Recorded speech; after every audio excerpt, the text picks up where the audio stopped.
Hedge hedge, tube dwellers, and welcome to another Mad Bag Gamer Inferno boss kill! We're going to continue through Act 1.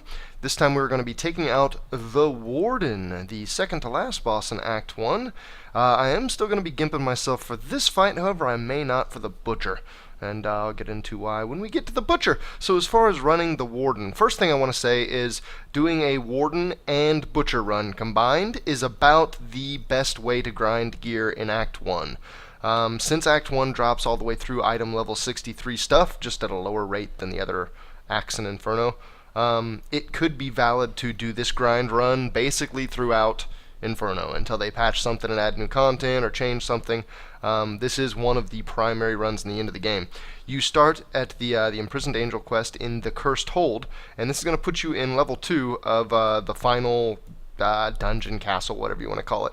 Normally you can just perfectly get 5 stacks of Nephilim Valor before facing the Warden, and then you'll meet 1 or 2 champions in between the Warden and the Butcher to keep your 5 stacks and go on through the Butcher with it. As per usual, these will be the passives, and these will be the skills that I'll be using. I'll go ahead and mention the usual. This primary and this final ability are probably the 2 switch outs. Everything else is pretty catalytical. I guess you could go with smoke screen instead of shadow power, but I've gone over that 100 times before. I'm going to be using this bow to get my stacks of Nephilim Valor, but for the Warden I am going to switch off to this lower damage bow just to more closely simulate what kind of gear you might have when you first come through this. Now I've gotten a couple other pieces, so I'm not quite as weak as I was when I first. See, that's a required level 45 item still. The required level 50 blue ring. So some of the things I've got are still pretty weak, but I've gotten some upgrades since being in Inferno other than just this bow. Alright, let's get on with the Nephilim. Nephilim. Okay, we're going to the Halls of Agony level 2. 3 stacks of Nephilim Valor before leaving level 2. Hey, that's alright with me. Highlands Passage, looks like I'm going to get unlucky. Sometimes you'll find a quest giver right there. If you do, then you'll end up finding a champion pack at the end of this. If the quest giver's not there, then the champion pack won't be there. So sometimes you can get a stack right here, sometimes you can't.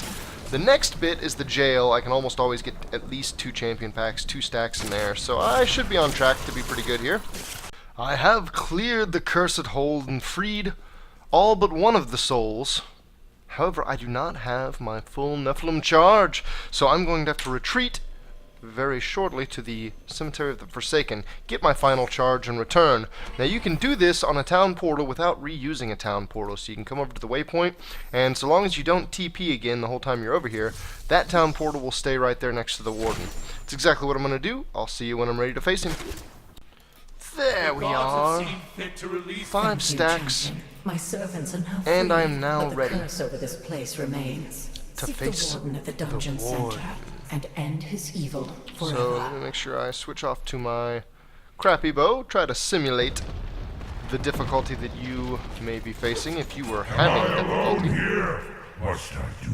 Because of my sharpshooter passive, I'm going to attempt not to fire until I can hit him with a shot. And that is going to be the time right there. Now, I know that he has Molten and Jailer. I'm not sure. Okay, Desecrator. That's an obvious effect. And a painful effect at that. And other than that, he doesn't really have special attacks. He's kind of just got tags like some heroes. Note that Molten does allow him to suicide and explode on death. The loot, these 2 yellows are the 2 that I got.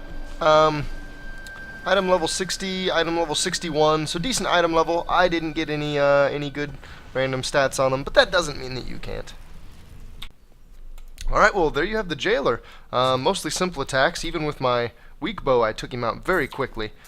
He's about the difficulty of most purple named creatures, which are way more easy than your regular champion packs or hero packs. So I hope you guys enjoyed. Look forward to the Butcher coming up next.